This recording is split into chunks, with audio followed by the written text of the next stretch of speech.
So, hi, I'm Claire Stevens, and I'm joined by Emma Boyle, who works with the Cancer Alliance, and Andrew Millar, who is our gastroenterologist and lead for our non-specific symptoms service.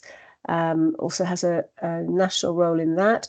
And Andrew's from North Middlesex. We have three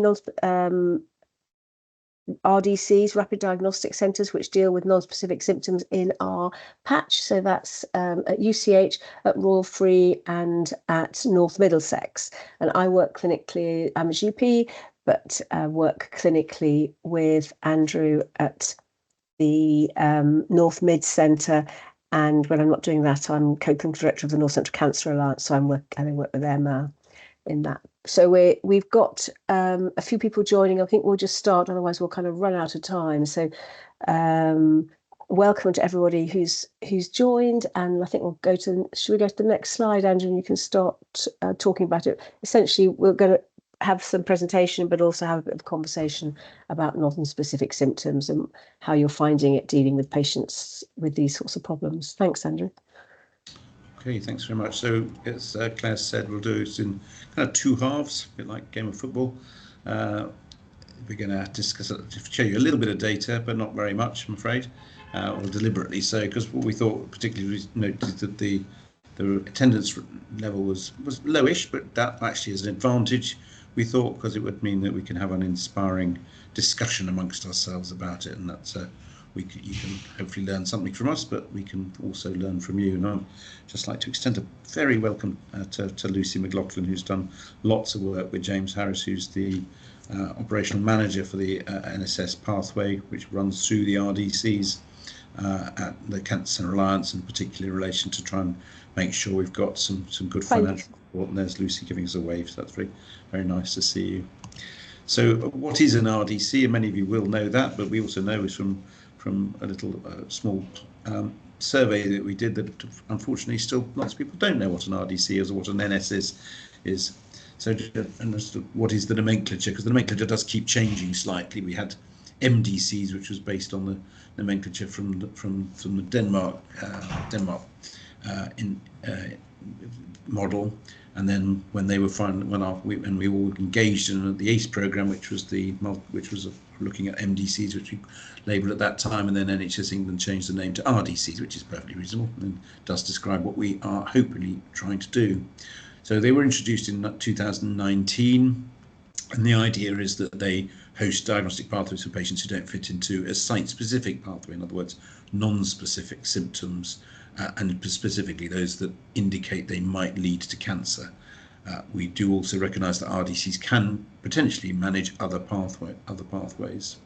So the national pilot ran between 2021 and up to March of this year, at which point the evaluation and the pilot finished, and a final report is expected to be published by NHS England fairly soon, and they've used Ipsos Mori to evaluate the pilot that was managed, and we'll be very interested to see what that data shows, but we're still waiting for the full publication of that information. And the NCL was part of the national pilot looking at those pathways, so obviously our data will be in amongst that work. So as Claire said, there's three RDCs in central London, one at North Middlesex, one at Royal Free, one at UCLH. Recognise that there isn't one currently at the Whittington, but most of the primary care clinicians working in that area would have the opportunity to refer either to our RDC or to the UCLH one. So what's the NSS pathway for? So just be clear about the nomenclature. At the moment, we're still referring to the RDC as the clinical team managing the NSS pathway. So the RDC could be wider than the NSS pathway, and the NSS pathway is a very specific target pathway for patients with non-specific symptoms suggestive of cancer. What was the reason? One of the reasons for bringing it in is that we recognise, and there was data to support this, as published by Ed Fuller and co. in 2016, that patients who had non-specific symptoms had a longer and more complex journey than patients who were referred for site-specific reasons. That's perhaps a little bit unsurprising, but it also meant that there was a lot of extra work going on both for specialists and in primary care, with higher numbers of patients attending multiple GP appointments and also seeing a number of different specialists in order to get a diagnosis, and as a result they had worse outcomes. The patients referred to site-specific symptoms. So the rationale for introducing the RDC was to avoid that merry-go-round or ping-pong referral process, as it was referred to. What do we try and achieve? Well, first of all, we want to have triage at the beginning of the pathway, either CNS or consultant-led. We would like to have a one-stop service, and perhaps we'll have a little discussion about how we might achieve that in the future. We want to reduce the number of multiple cancer referrals, so we don't want seeing people sent for the same indication to more than one pathway, therefore we're using up more resources. We want clear diagnostics followed by a management plan. We want the MDT to be very much in control of managing the difficult and more complex patients, and Claire and I have just finished our MDT for this week, doing precisely that. And we would like to aim towards better communication between primary and secondary care, something that we do recognise we can always do better at. What patients do we accept into the RDC? So there are specific referral criteria, those with new, unexplained and unintentional weight loss, and that's important. And again, I think we will be discussing that later on in this session. And we want to see patients with new unexplained constitutional symptoms, particularly fatigue and vague abdominal pain. And we do recognise very much, and there's lots of good publication on this now, that the GP gut feeling that the patient in front of them may have cancer is a very strong indicator that the patient does have cancer or may have cancer. And so your feeling, at least seeing the patient, you know the patient's best. When you think, gosh, this is not right for this particular patient, or I haven't seen them at all forever, much before, now they're presenting with some new problem that's developed in the last few months, that sensation that there may be, or sense that there may be something malignant going on, may well be correct.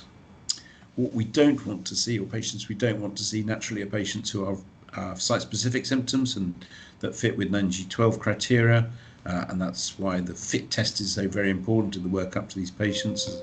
I think Claire will talk to that point later. And we don't want to see patients who are already being investigated under most circumstances. I think it is it needs to be well said that this service should be there to make sure that patients don't get a raw deal because they haven't got somewhere specific to go to.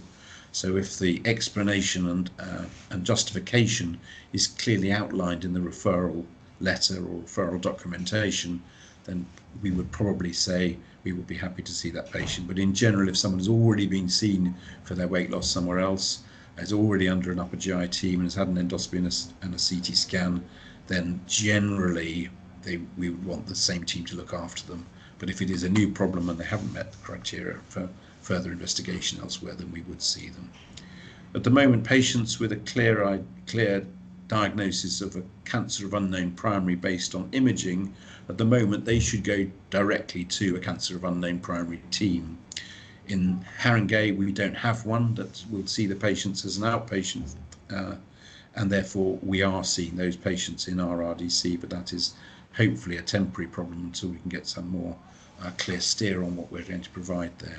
Or alternatively, it needs to be recognised that RDCs should be seeing patients with malignancy of unknown origin or cancer of unknown primary, as it's referred to, and that those patients do fit into the criteria because some of those patients, or a lot of those patients, don't have cancer and aren't appropriate to be seen by an acute oncologist. So other possible criteria, again, open for discussion, is patients who have been through a site-specific pathway, have been completed investigations, and that you, the GP, or the people looking after the patient in the site-specific pathway are still concerned. Potentially those patients could be referred to us. Naturally, most of those patients will then breach according to the 28-day rules, because those patients have already been investigated. It's highly unlikely we're going to be completing investigations on someone who's had a previous investigations within 28 days. So we would prefer really that those patients were identified at the beginning of the pathway, and if it wasn't going to be managed to be completed by one site-specific process, then they probably should have been referred to us in the first place. The multi-cancer early detection tests, otherwise known as GRAIL, or mostly provided by GRAIL, the company, otherwise known as the Galleri test.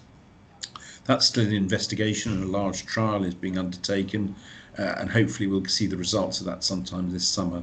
NHS England were planning to start a larger trial in 1 million patients throughout England, with patients with more than 2 cancer signal of origin being referred to RDCs, and that trial was in quite advanced stage of preparation, but has recently been closed down, or it's not been progressed. So we're not going to be doing that particular trial in our RDCs.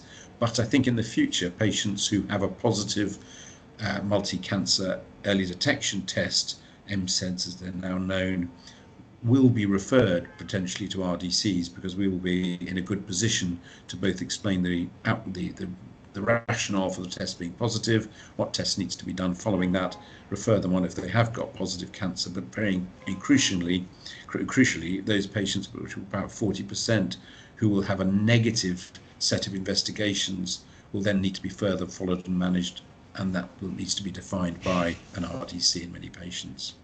And there's also a potential rationale for being used as a triage. In other words, where you in primary care aren't clear what should be done with a patient who's got non-specific symptoms, but you're actually thinking about referring, perhaps they've got a breast lump and rectal bleeding, and you're not quite sure whether that should go to us or to 2 different pathways, that maybe we can help advise on that in the future. But again, depends on how the service is managed and more crucially funded in the future. We do ask for a set of filter function tests. The reason for the filter function test isn't to increase the workload in primary care. It is there purely to make sure that we are getting the right patients, if at all possible. We don't obviously want to see patients whose weight loss is due to hyperthyroidism or due to HIV or due to some other standard problem. Hopefully you will have investigated that previously.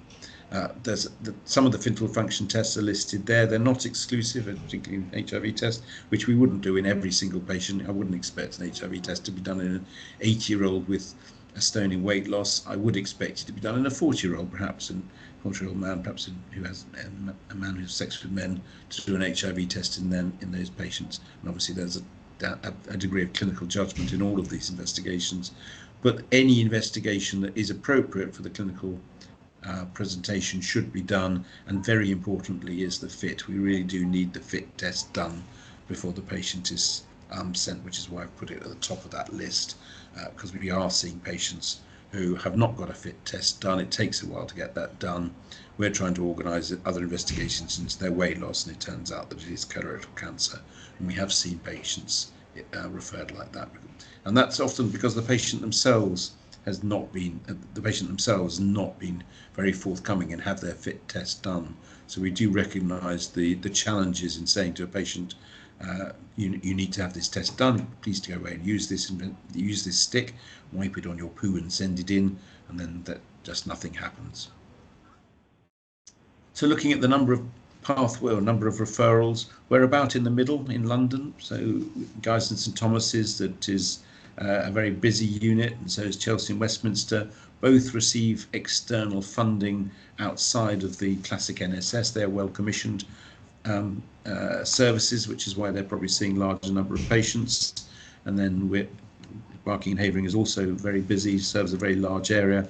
King's College is also connected to Guy's and St Thomas's, and so is Lewisham and Greenwich. So they're all part of the same group. And then we're right in the middle, so North Middlesex, Royal Free and University College Hospital. I think this is a slightly underestimate of the number of actual referrals, but because we've seen some, but this is the documented numbers coming through from the NHS England's prescribed spreadsheet, which we were all filling out. So we obviously do need to look at some of the data quality issues, but this does show a relative number of referrals compared to other units in London. So what proportion of these patients are diagnosed with cancer? Nationally, it's about 8.5%, but as you can see from the graph on the right there, the numbers in North Central London are lower than that, so we're around 3%, which is the conversion rate you expect from a target pathway. So that's not necessarily a bad thing, but we do also recognise that we do want to see patients who are likely to have cancer. We do recognise that patients with non-specific symptoms can obviously have there are a lot of patients in that group which don't have cancer, and some of them perhaps didn't need to be referred. We do therefore want to make sure that we are seeing the right patients, and again we'll discuss that in due course in our open discussion part of our presentation. The symptoms, unexplained weight loss is a significant indicator for referral. The patients with unexplained weight loss do, compared to other symptoms, have a lower rate, equal to sort of fatigue, vague abdominal pain, and sort of unknown non-specific referrals and nausea and vomiting. So all of those have a low but recognised rate of conversion to cancer. Unexplained breathlessness, abnormal laboratory findings, progressive pain. Perhaps unsurprisingly, as things become more specific, and for instance jaundice, they're more likely to be due to cancer.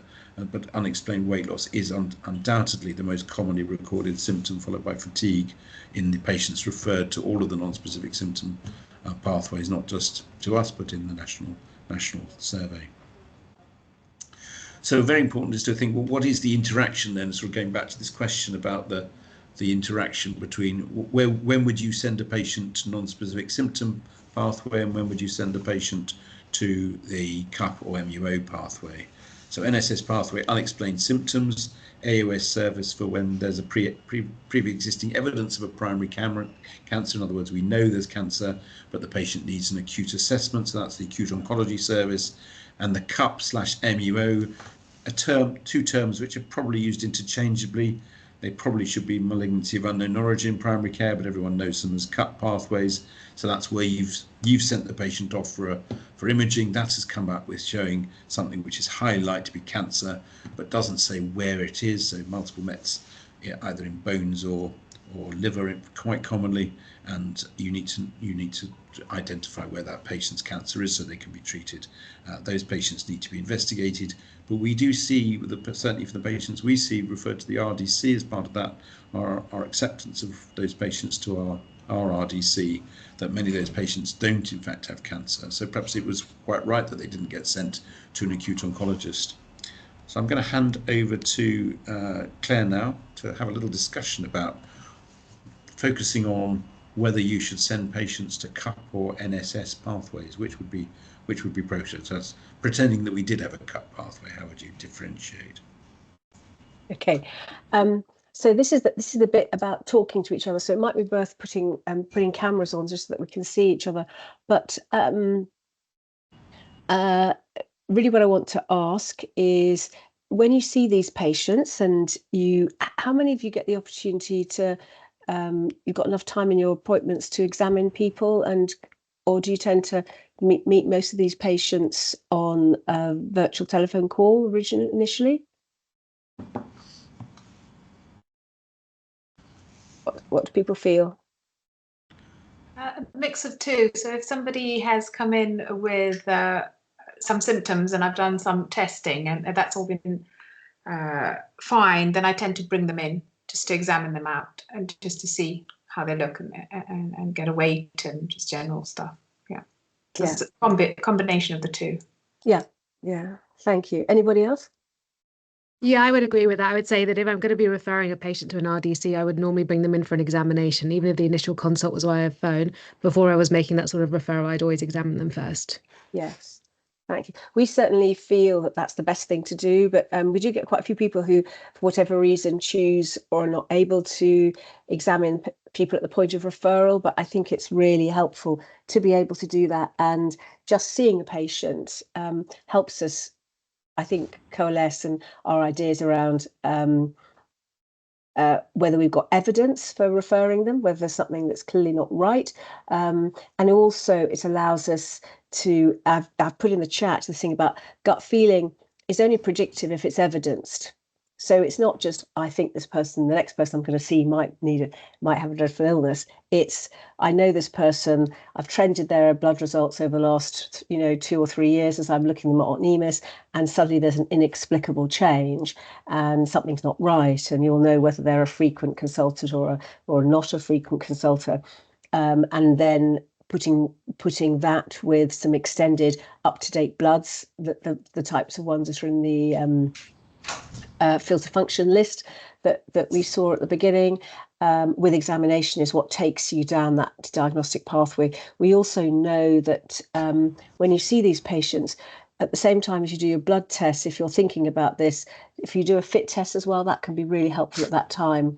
And we see, unfortunately, we see people not uncommonly who should actually have gone straight to a colorectal pathway because they're fits positive.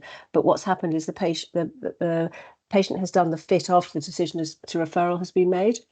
So people decide to send to RDC because maybe it appears that it's going to be non-specific, and they ask the patient to do the fit test, but they've already sent the referral. So we catch up with the fit test after the referral has landed, and actually that patient needs to be in colorectal.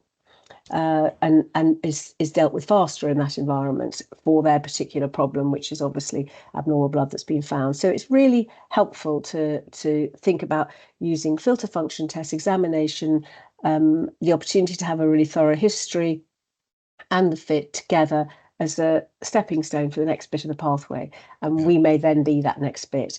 I can see sorry, yeah, I was just trying to look who it is. It's Rebecca. Rebecca's.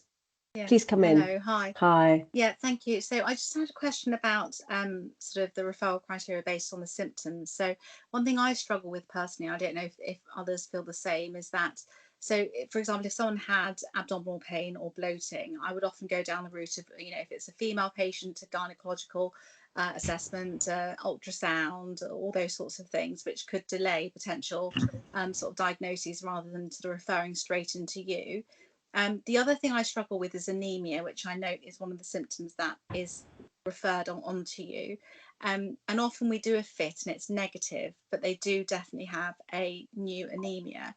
And there's also another pathway in NCL, which is the fit negative pathway, where they're then followed up, which I have had difficulty accessing. So I'm just a little bit unsure as to how responsive I should be for referring these patients straight to you, instead of, it feels like I'm sort of often faffing around with other tests. And I'd be interested to know what you'd advise for those sort of two specific symptoms of abdominal pain and or anemia.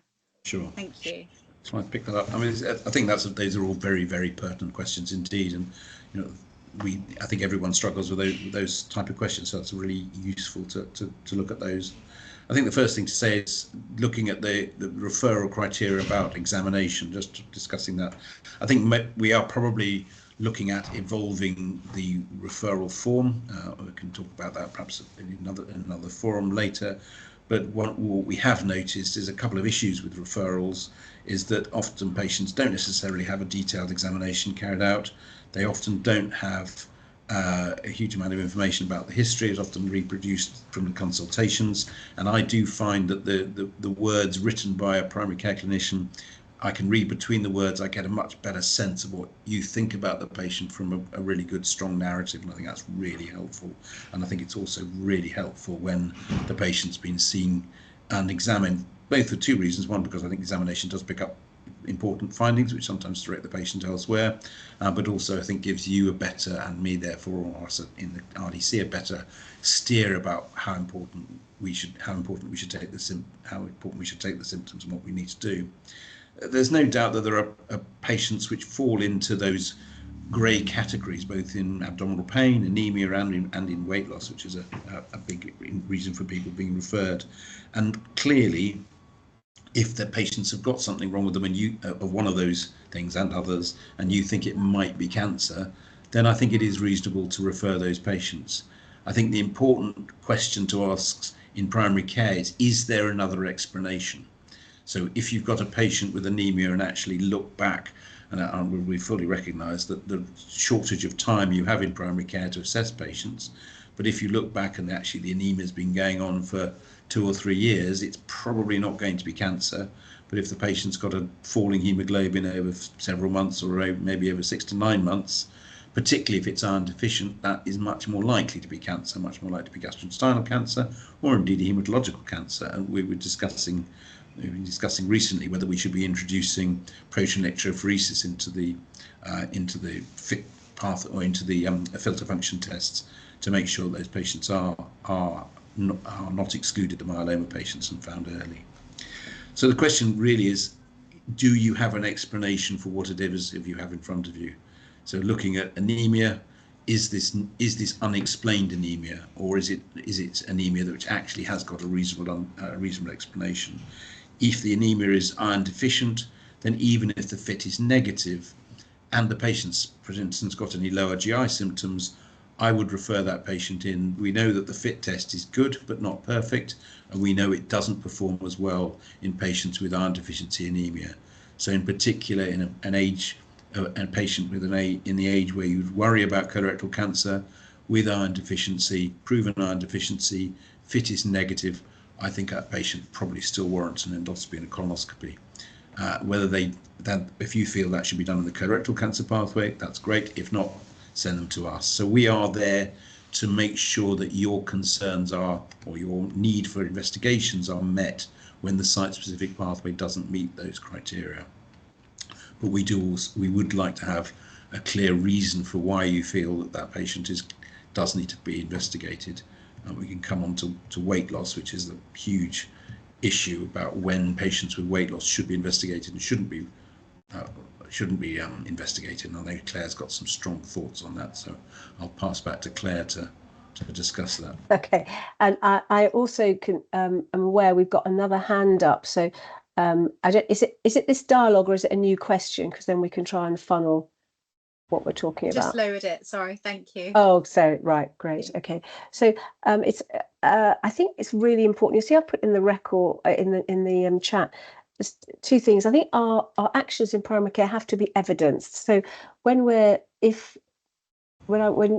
Andrew was talking about you've got a negative FIT, but perhaps the change in the if the change in the blood is very recent, and you've there may be that patient may be better in a colorectal pathway if they haven't got the criteria that would satisfy if they don't have the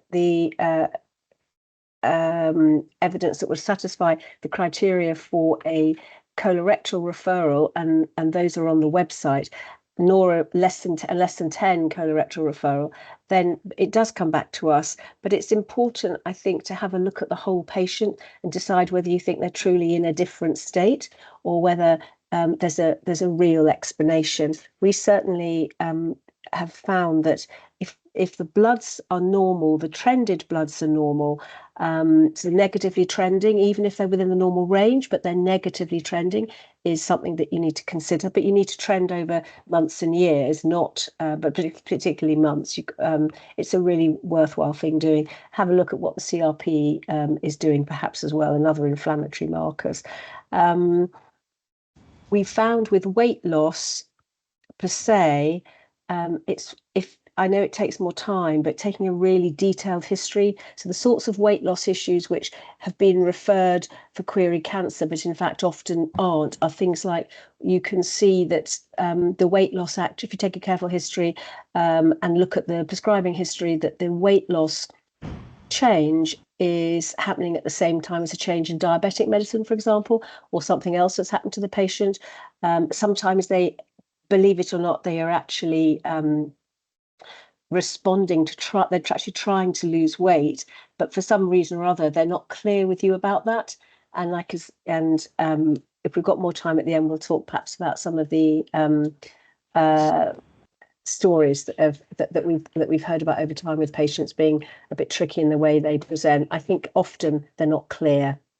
I wonder whether you'd want to ask, or you have particular questions that you'd like us to think about with particular patients that you've seen.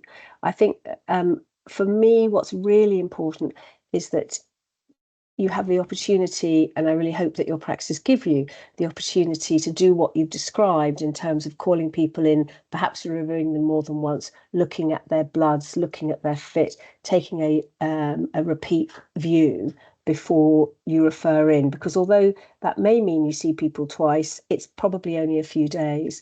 And for most cancers, those few days are acceptable if they then end up in the right pathway. Yeah, I think that's a very fair point. I think we used to worry about patients who'd been backwards and forwards to their GP multiple times before being referred to a cancer pathway, and obviously that if that's over a period of months, that matters, but if it's over a period of weeks, it probably won't make a huge difference apart from some cancers like lung cancer, where probably the earlier you get to it, the better. There is some interesting data on weight loss. You can still see the slides. So this is some studies that have been done looking at the risk of weight loss leading to cancer. So there is no doubt that there is a low sensitivity to 2% to 47%, but that very much depends on the range of the study. So a huge range of risk in different studies about whether weight loss leads to cancer. And further studies suggest that colorectal cancer, pancreatic and lung cancer, with early stage cancer, can present with weight loss. So this idea that only those patients who've got an advanced cancer from which they're going to die anyway present with weight loss is not true. It is obviously the case that if patients have got a huge amount of weight loss, they are more likely to have advanced cancers and that they are more likely to do badly. But that doesn't necessarily mean that we shouldn't refer them early, both for the point of view of trying to get some early treatment and optimize their care, but very much because of the psychological effects of a rapid death after a diagnosis of cancer. We repeatedly hear from patient stories that patients who have, well, this is usually from their relatives, sadly, and carers, is the patients who've been diagnosed with cancer and then die within a few weeks of presenting and having the diagnosis made, and obviously very much more distressing when they have been presented early but weren't diagnosed for several weeks or months and then didn't have the opportunity to have any treatment. That causes a lot of distress in relatives and obviously in the patients themselves before they do die. And we do also recognise, and Brian Nicholson in Oxford's done a lot of very interesting work in unexplained weight loss in primary care. In a big study, 24,000 patients, showed that there was quite a low risk of only 1.4% of cancer, so below the NHS England threshold for referral, but that if you took those patients who were older, over the age of 50, particularly male and smokers, that they were much more likely to have cancer.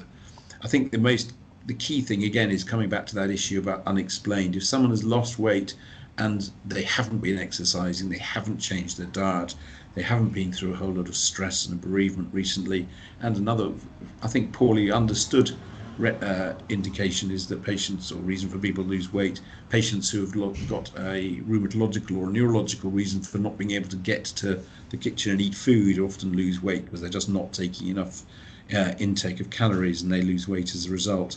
So if it's when it's unexplained and those things aren't present, that they definitely need to be referred, or when there's some other thing going on, there are other symptoms or abnormal blood results. So it's weight loss, significant weight loss, which is definitely unexplained, plus or with the evidence from either examination or other symptoms or from basic investigations that there's something going on. Those are the patients who should be referred, and perhaps less so the patients who, when you ask them about their diet, that they've changed diet, they've changed their exercise program, that those patients have lost weight. They probably should be monitored rather than referred in. And I think just to come in quickly on that, Andrew, we do sometimes see it's quite difficult with people who are very elderly in care homes. So often when someone goes into a care home, their weight drops. So people either go in two directions. They've been fasting at home or haven't had anything to eat at home, and then they start getting fed and they increase. But quite often, particularly in combination with dementia, actually their weight reduces. So that's a really hard conundrum for us, I think, in primary care. But the only thing that will pull that apart is to give you a bit of a chance to try and see what's going on, is the exam. It's a kind of really detailed examination and some general bloods. One of the things I just wanted to remind people, when you do a blood test request it, if you type urgent please into the clinical box, then all the phlebotomy departments in NCL have agreed that they will do a same-day blood test. So but if you handwrite it, that it's not considered like that. So you need to type it into the clinical detail box, and I usually myself I put it in capital letters to try, and then I usually if I print it off, I would highlight it and give it to the patient, or I just tell them it's there and you have to point at this, so they can go to somewhere like Finchley Memorial or a local hub, and they should be dealt with immediately. I think if you can't do that, it's really difficult, because it's very difficult for us as GPs, if we're not doing that, to work out when they're going to get access to a blood test, which they then have to come and talk to you about.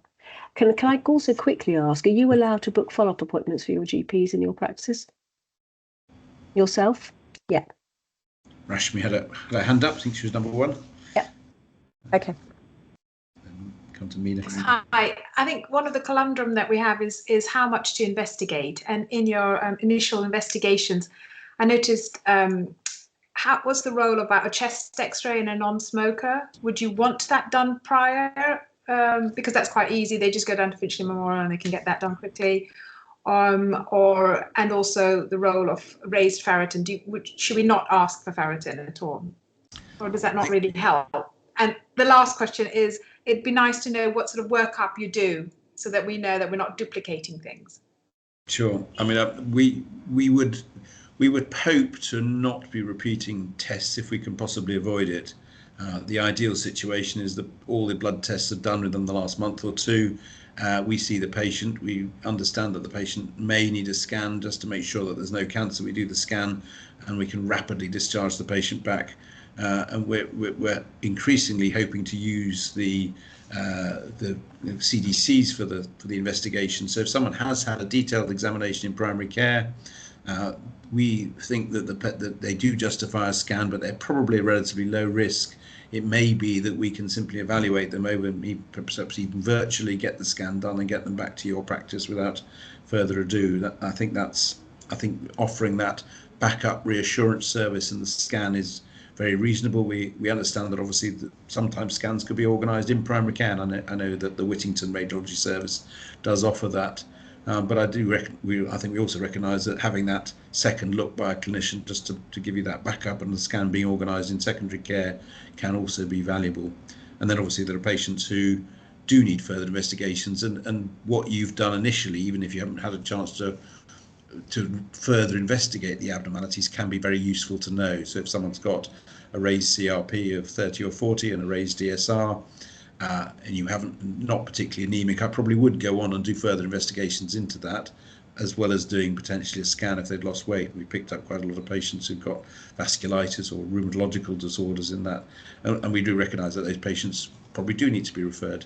So as long as there's a good reason for referral and good information, even if the investigations aren't necessarily complete, I think the patients should be referred in and we can crack on and get the rest of the tests done. You mentioned the raised ferritin. That's always a bit of a conundrum. The vast majority of patients with raised ferritin have got it because they've got fatty liver disease, and it's part of that picture. But naturally, the first test to do in someone with raised ferritin is the iron saturation and see whether that is also raised, because obviously we don't want to miss patients with hereditary hemochromatosis. So if they have got a significantly raised ferritin and a saturation higher than 45% or 50%, depending on gender, then they should be referred in potentially to hematology services or liver services rather than us. But we would obviously investigate that as part of our workup if we felt that was part of the problem.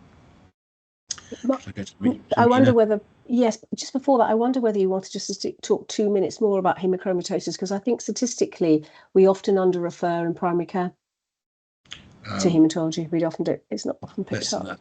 Do the ferritin if it's raised, do the saturation if it meets criteria, refer in for the genetic analysis.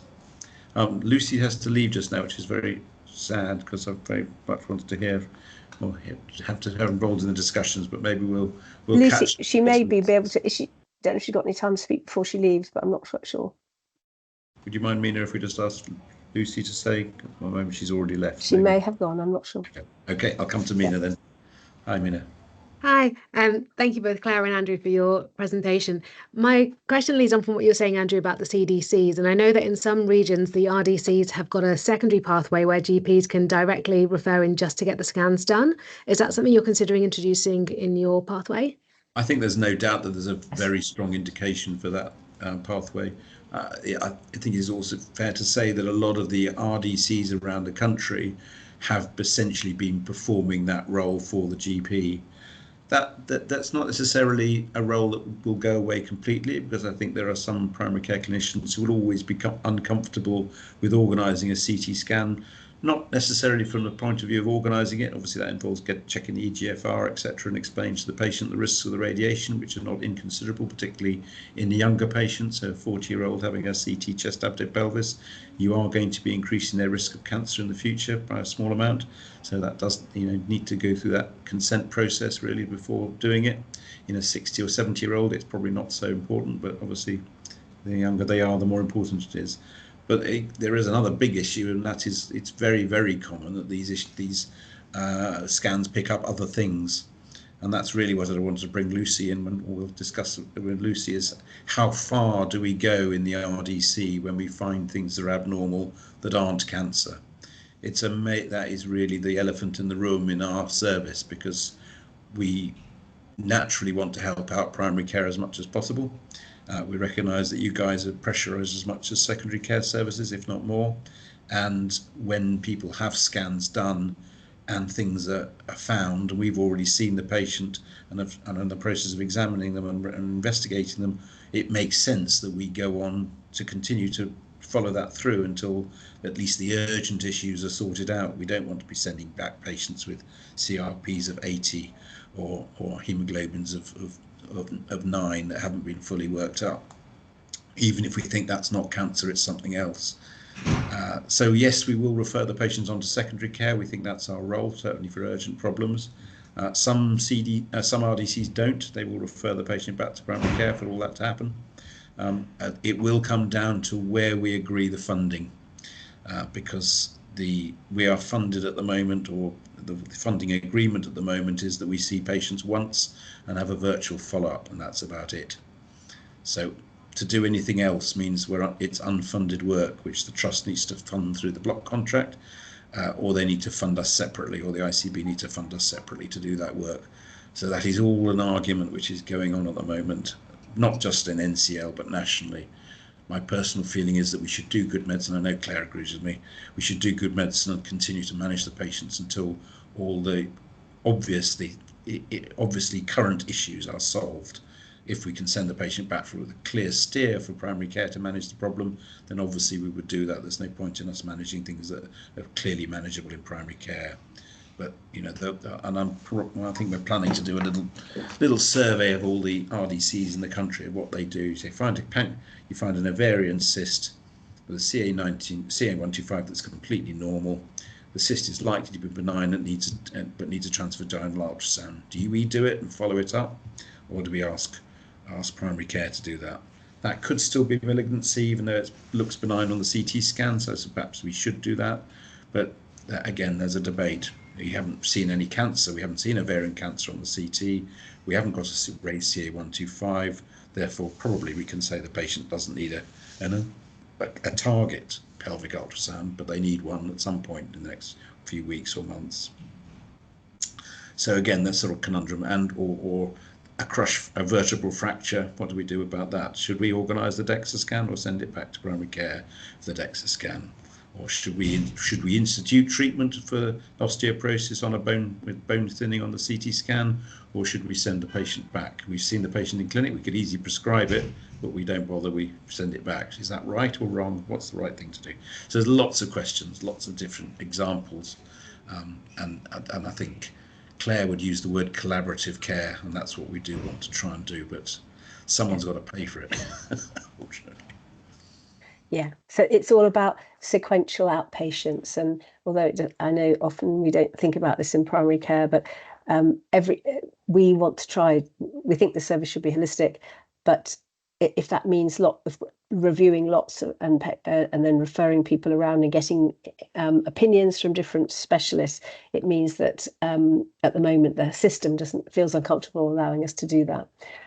Because of where the money works, but we're hoping to move through that. I think the important thing for you is I guess what we're saying is it's likely that we might come out with some questionnaires to ask people about how they feel. Do they prefer lots of patient handoffs, or will they like us to take it to its natural end and then refer on as required? And so we might. It'll be really important if those come out that people respond. a little bit of data, not a little bit more data. We've got 15 minutes. Yeah, let's show some more data.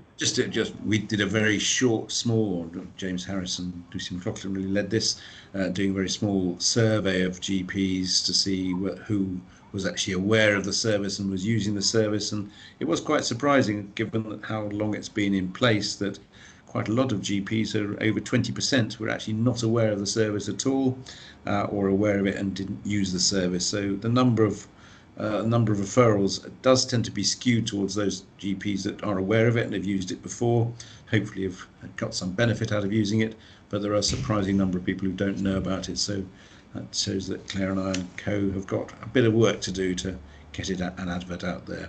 I think it's also fair to say that the whole RDC pathway is still in evolution. It's still to find its real true place in NHS care and secondary care. There is a clear non-specific symptom pathway, but I think how well it should be used, what its full remit should be, I think is still to be explored. My personal feeling is that a lot of patients who currently are going to A&E because they've had symptoms for several days or weeks, who haven't got an explanation for those symptoms, never go to accident emergency to get one, should not be going to A&E. They should be coming to RDCs or going to their GP first and then coming to RDCs. And if there was a greater availability for RDC referrals, then I think more patients would be diverted away from accident emergency. And that's something we should ask the new Labour government when it hopefully will come in to do. I didn't think you were going to have a political talk, did you? I'm not being political, I'm just being practical. Anyway, what I was going to say, as well, is so we've got our NCL direct access imaging programs developing. So it should be, I don't know where you all sit. So obviously some of you are close to Finchley Memorial because you said that already. But we've got 2 CDC centres in our geography at the moment, at Finchley Memorial and at Wood Green, and it's is possible to do direct access to both those services. But the menu of what you can refer to is going to rapidly increase over the next few months, and so you will be able to refer for the kind of imaging that you may not have done before. So just look out for that as that happens, and that will definitely is definitely in development. I think just I wanted to say that because someone asked about it. We talked about the fit negative pathway. There are a number of areas where patients who could have been referred to a site-specific pathway actually probably are more appropriate for a non-specific symptom pathway, and the Manchester group have come up with a range of different indications which we would like to implement in North Central London. Again, that will require a little bit of sturdiness and stability in the financial modelling and the staffing of the RDCs to really implement, but this is just to show you that data. So if you can see this slide, so in lower GI, patients who are negative fit and have also got other symptoms such as decreased appetite, nausea, bloating, abdominal pain, iron deficiency anemia, as I said, with a negative fit, those patients probably are appropriate for an RDC program rather than a lower GI referral. Upper GI, again, similar types of symptoms that often are referred to upper GI services. We probably are seeing a lot of patients who would have otherwise in the past been referred to upper GI cancer exclusion programs, and I'm glad that we can offer that, because that means that we can offer greater use of what we've now put in place at North Middlesex, which is working very well, which is one-stop shop where patients come along and get a transnasal endoscopy and assessment clinically, and then only get further investigations if warranted. So Emma's just put something in the chat. Yeah, I think she's put a link for a feedback, I think, on the webinar. What about, have you got any other questions, anybody, that people want to ask, or clinical things? Or what would you like? Is there anything that you would like us to do that we're not doing at the moment? No hands up, that's fine. So we'll just carrying on while you're thinking about what questions you'd like to ask, and please do put your hands up or put questions in the chat. We'd be very happy to answer them. Going back to that issue of what we should do in the future, we are involved in research in the RDCs. So we're part of the Pan London group, and in fact, and also part of RDC Bio that I helped to set up with colleagues at Marsden, which is looking at a wide range of different studies. First of all, looking at the similar sort of data that was collected by NHS England, but continue to evaluate that to see what we can learn about what we should do with RDC patients in the future. So I'm just looking at that study here. So that's basically taking any patient who comes to, who's referred to an RDC, is offered a symptom analysis, but also offered to have some blood sent off for biomarkers, which are non-GRAIL biomarkers, to see if we can find other ways we can direct patients to the right pathway. We're also involved in some other work, so we're doing some work with the CUP pathway, so we're looking at how we can develop a joint service with the CUP group at the North Middlesex. We're also looking at how we can help to provide services to the TYA group, so we run certain parts of North Central London don't have good services for patients with suspected cancer below the age of 18. Obviously below the age of 16 they fall into paediatric cancer services. That's fine, but the sick patients of 16 to 17 at the moment don't have a clear place to go to, so we will be opening up that pilot again. It does depend on getting some assurance about the funding of the pathways, which will come. It's just a question of getting that secured and properly put in place. The community diagnostics centres, as Claire alluded to, we're looking at increasing the capacity in the CDCs to do NSS investigations, not just as direct access for GPs, but hopefully to actually run RDC clinics in CDCs. And that might give us a better opportunity to open up the CDCs to the one-stop clinics, which would be the gold standard, I think, for non-specific services. If patients can come and have an evaluation, then go and have a CT scan, and if that suggests that they need an endoscopy, they can then have that later on in the day and then be discharged, having the complete investigations done. That would be obviously good for the patient experience and good for use of resources. Andrew, do you want just quickly just to talk about for a minute, explain what happens if we see a patient in primary care that we want to refer in, but they then say that they're not available the next, X amount of weeks because they're going on holiday. So we've probably got two choices in primary care: to refer them anyway, and then them not be able to attend, or to delay until they return. And pragmatically, I think people often feel more comfortable delaying to return, but is that what you would prefer, or do you want people referred in anyway? No, I think we have to accept that this is a target pathway.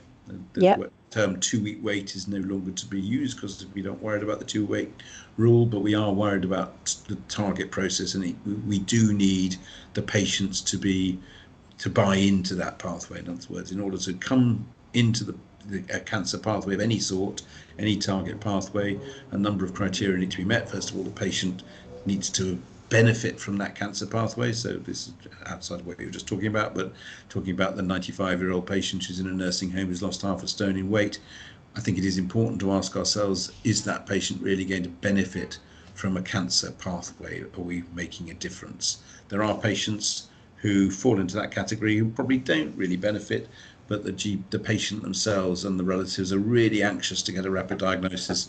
We won't turn those patients away, but we may have a further discussion with them when they come in about whether they really want to have that investigation done. Then obviously they need to be the appropriate patient in terms of not appropriate for a site-specific pathway, and they need to be contactable and available. So we don't want to see patients who are clearly going to be away. If the patient's about to go away the next week and is not wanting to stay for investigations to exclude cancer because they've lost 10 kilograms in weight and are coming back from a trip abroad in a month's time, then they should be referred in a month's time when they come back. Please don't refer those patients to us, because we won't see them, because there's no point. There are patients who come and we do the initial workup, and then we have to discharge them back to primary care because they are leaving the country. There are occasional ones that we will say, well, we will discharge you from the cancer pathway, but we will see you again under our surveillance in a month or two. And if we feel that's clinically appropriate, then we'll do that. But it does obviously increase our use of resources potentially inappropriately. So we have to think about that carefully. And again, it depends on having enough staff to be able to offer that service, Because ideally, I think what the ICB are suggesting we do with those patients is refer them back to primary care to be referred in again when they come back from abroad, which again we recognise is not ideal, but we're sometimes forced to do. It might be the best way. The one thing you've got to remember is that if someone does travel and the referral stands and they decline or don't respond to two sequential invitations, then they're removed, they're discharged immediately. So quite often the risk if you do that, particularly in the more reticent patient, is that they'll never come back. It's better to safety net them yourselves, and when they book a time for them in advance of when they're reassessed by you. And if their symptoms are the same, they need referring in after their holiday, as opposed to referring them in anyway when you know they're going to be away. They're out of Wi-Fi reach or whatever, don't get as far as they're concerned, they don't receive an invitation, or they don't wish to attend the invitation because they're abroad. Then after two of those, that happens twice, they'll be discharged from the hospital because they fail something called the hospital access policy, which means that the hospital is then able to decline their the original referral. So it's actually probably from a risk management perspective, if you wait till they come back from a holiday, that's better. Okay, I think that's absolutely right. So we're going to turn the slides off now, and I think as we're coming to the end of the meeting, so I'll just give a last minute or two if anyone wants to come up with any further questions. That's absolutely fine. Please do so in the last minute or two while we close up. So closing messages really are, this is a well-established pathway now. We're seeing quite a lot of patients coming through. Most of the patients are entirely appropriate for the RDC. We are going to improve the referral form, which at the moment is quite long, but we hope that we're going to be able to do some work to make that more effective and efficient for everyone. We're always interested in trying to improve patient experience. The message really is, please do refer patients in. Please do make sure that as much as you can that they're the right patient. But if you're worried about cancer and you haven't got anywhere else to send them, then we're here to try and support and to help you. But it is a developing pathway which hopefully will grow and be of more benefit to primary care in the future. So thank you very much, everybody. Any